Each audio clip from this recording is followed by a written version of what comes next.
He sits in the Annenberg Joyce Chair of the American Studies Department. Bob Schmuhl, a frequent contributor here on The Harvest Show. He was with us a few weeks ago to give us a primer for the Iowa presidential primaries.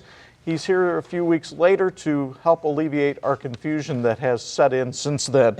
Chuck, thanks for not showing what I might have said back then, because everything has changed since then. Well, it certainly has, and let me take a vocabulary lesson from you here. The term Republican establishment is tossed around a lot a bit, and I'm not exactly sure who these people are, but I do know one thing. They don't seem to have the pulse of the American people, because every candidate they support doesn't win. The establishment might be referred to as the gang that can't shoot straight.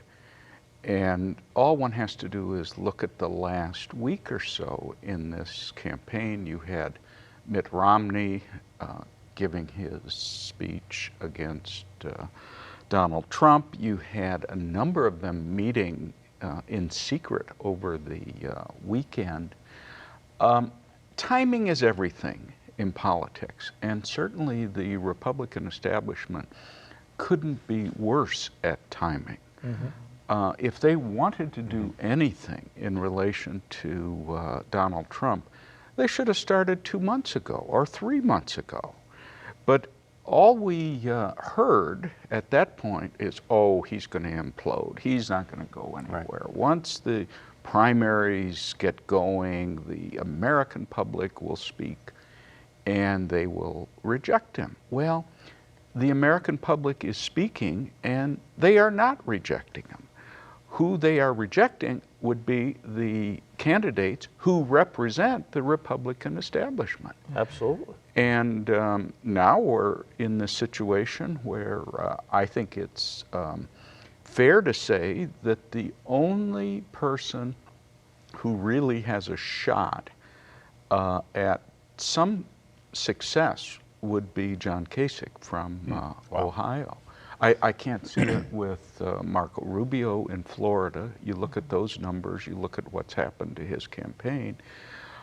Ted Cruz is an interesting case study in the sense that someone once referred to him as the insider's outsider. Mm-hmm. Yes, he's in the United States Senate, but not a single senator has endorsed him at this point. He is known, and it's certainly on tape and easily available, he is on the floor of the United States Senate referred to the leader, Mitch McConnell, as a liar. Well, those kinds of statements don't make you out to be a friend of those with whom you're serving. Mm-hmm. So that the reason I mention it is you take Donald Trump and you add on Ted Cruz, both of them are counter to the Republican establishment. Mm-hmm. And that's where they are going into next Tuesday's primaries. Professor Schmuhl, let's switch over to the Democratic side. I mean, you know, Hillary she's doing okay. I mean, it looks like she's going to be the nominee. But why is she struggling? I mean, Bernie Sanders, he's been in politics for years, and so has Hillary Clinton. So this is not so much about establishment, but there is certainly this wave of voters who are going against, especially younger voters. Why is that? Well, I heard an interesting interpretation recently, which is that young people are not rallying behind Hillary Clinton because she reminds the young people of their mother. Okay. Okay, now, I loved my mother, and I'm sure all three of you did. But you don't want her to be president of the United States. Right. But, you know, quips aside, there would be a message behind Sanders. Mm-hmm. And I'm struck by a number of things. One would be that this is the first time he's really declared as a Democrat. You know, he's been an independent and known as a socialist. Okay, that's number one. But number two, he keeps going around the countryside talking about a political revolution. And it used to be, not so many years ago, you didn't use a word like liberal. Okay, you sort of cushioned it by saying so and so's a progressive or something. Liberal, bad word. Political revolution isn't, you know, a verboten term at this particular point. What he is doing is he's tapping into many of the feelings that Donald Trump is taking advantage of. And what's so interesting to me is that should Hillary Clinton, as I think will be the case, become the nominee, and should Donald Trump become the nominee, that will be so interesting because other than being flawed candidates from the state of New York, they are absolutely polar opposites. I mean, one is your consummate insider, Hillary Clinton. He is the consummate outsider. And you just go down the line in terms of government experience, no government experience. It's very interesting that it's breaking down that way. My guess is that Sanders will be a factor going into the rest of the spring in a number of states. And one of the things that will keep him going would be the number of contributions that he's receiving. Getting back to what you mentioned about John Kasich as a possible alternative to Donald Trump as maybe the potential nominee, is there a pathway for that other than a brokered convention? I don't think so. I don't see it in the numbers. What he would have to do is have a very strong showing next week, next Tuesday, in Ohio, his home state. And he would have to take all of the delegates there. And he'd have to do it in such a way that the public begins to notice him in a much sharper way. And basically what he would be doing is creating his position to go to Cleveland, Ohio. Oh my goodness, his home, you know, his home area, his home state, and try to work something out there. And the only way that that works is if Donald Trump does not get the required number of delegates for that first vote. Let me ask a quick follow-up on Kasich. He was on record just a week or so ago saying that he would not accept a position as vice president if Donald Trump were to tap him on the shoulder for that. Were you surprised by his I was, because you never know what people will say, and you never know if they might change. Right. I mean, there was talk this morning on the various networks that maybe Marco Rubio, young, Hispanic, involved in this, might emerge as a potential running mate. I think that that would come as a great surprise to Chris Christie, who, you know, who is standing behind Donald Trump at almost every photo op that I've seen lately. Looking almost like a hostage at times, but nevertheless. Yes. Someone said that if you see him blink 3 times quickly, it's Morse code for please release me, let me go. Let me ask you about issues, because issues. This is not an election about issues. And clearly it's not, because here's the thing that really befuddles me. Neither Trump nor Clinton is doing very well when it comes to the question of who do you trust. Neither one of them can get 50% in that, and yet they're winning the votes.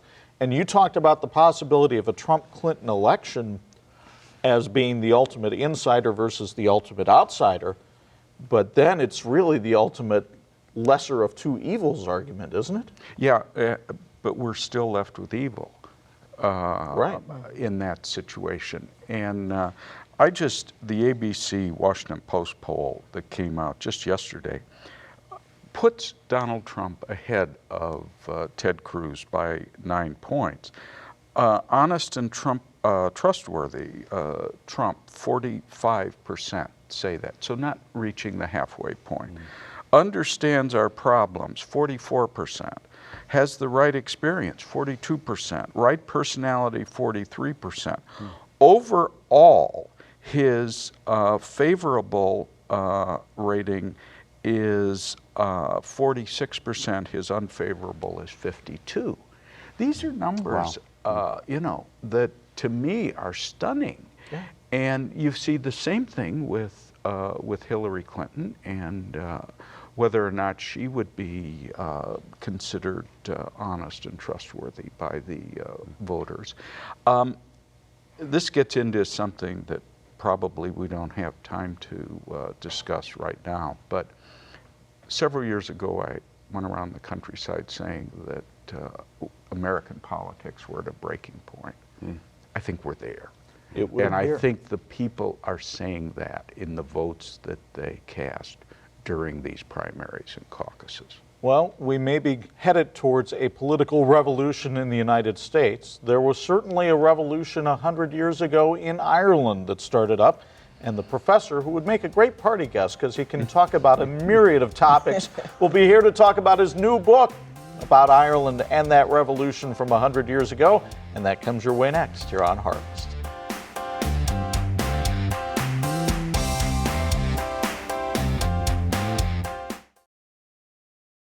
It was Easter week 100 years ago when there was quite the uprising in Ireland that had the revolution there that led to Ireland's independence. And Professor Bob Schmuhl, not only an expert on politics, but has made himself into an expert on America and the Easter Rising, has done a ton of research about Ireland's exiled children. I was fascinated, Bob, to read that at the time of this uprising, there were more Irish in America than there were in Ireland, and really that's why the people in Ireland were looking to America for help at that time. It's a interesting, I would argue, it's a defining moment, not only in Irish history, but also in Irish American history. And we tend to forget how many Irish came over. Largely in the middle of the 19th century because of the famine. And they were the poorest of the poor at that point. But by 1914, 15, 16, many of them had been quite successful in America. Economically, they were making it. Politically, they were making it. And they kept looking back across the Atlantic to their previous homeland. In the case of some, they were first generation or second or third. And what you see is that so many of them contributed to the cause that ultimately led to the Easter Rising. Americans donated about $100,000. And compute that in today's currency, and it comes to about $2.5 million. Americans helped to buy the arms. Americans helped to spread the word through publications about what was afoot in Ireland. And then, interestingly enough, the proclamation, which sets forth the view that there should be an Irish republic, there's only one other country that's mentioned on it besides Ireland, and the phrase supported by her exiled children in America. So even at that point, they are looking at America and saying, you have supported us. There were 7 leaders who signed the proclamation. 5 of them had spent time in the United States. 1 of them was a naturalized American citizen. You say that there are 4 key players in this in the Easter Rising. Can you kind of talk about them? Especially one of them was the President of the United States. By key players, they would be, in my view, important. Certainly the Irish would have a different vantage point. But I was looking exclusively at the American connections, the American angle. One of them, indeed, was Woodrow Wilson, who in 1912 ran for the presidency in a a weird sort of election that had the incumbent president, William Howard Taft, running, as well as a former president, Theodore Roosevelt. And Woodrow Wilson is the Democrat who emerges because of the divided vote on the other side. And the reason I mention that is that in 1912 he was very explicit in seeking the support of Irish America. Remember, Irish America, a strong constituency for the Democratic Party. So he is embracing them. He is saying, my father had parents who came from Ireland, and I am Irish. Irish blood flows in my veins. Well, fast forward to 1916 and the Easter Rising, and what happened was the rising lasted about 6 days, but then there was a period of executions where they literally shot, firing squads, the leaders of the rebellion. But Woodrow Wilson didn't do anything. His secretary, what we would call chief of staff, sent out messages saying that the president is concerned, the president is involved, the president is this.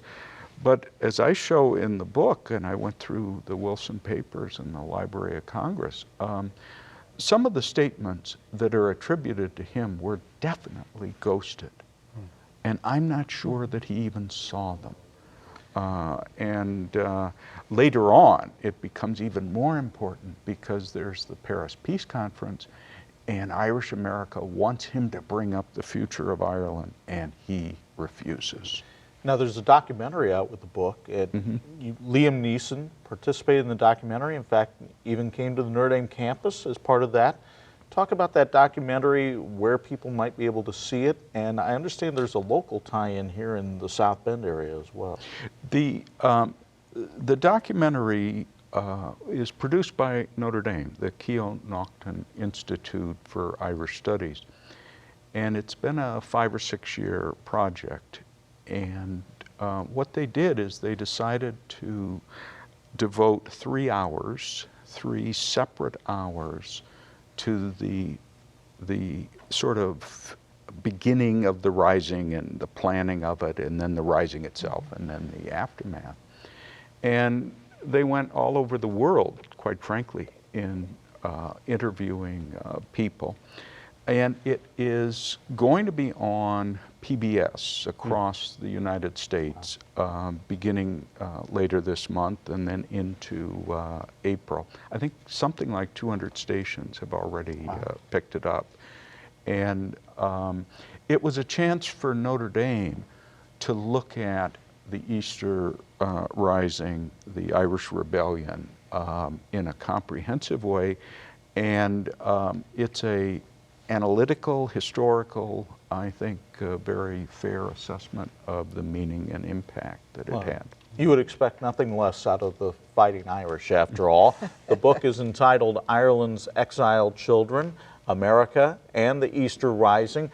You can't get it right now, but you can pre-order it on Amazon and at your favorite bookstore as well. We certainly appreciate Bob Schmuhl spending some time with us today to talk about a variety of things. And boy, you're going to be a world traveler here coming up. New York, Ireland, the whole bit. But we'll always think of the Harvest Show. As well you should. Thank you. To connect with Professor Schmuhl, go to www.nd.edu. If you can't remember that, you can find a link at our website at harvest-tv.com.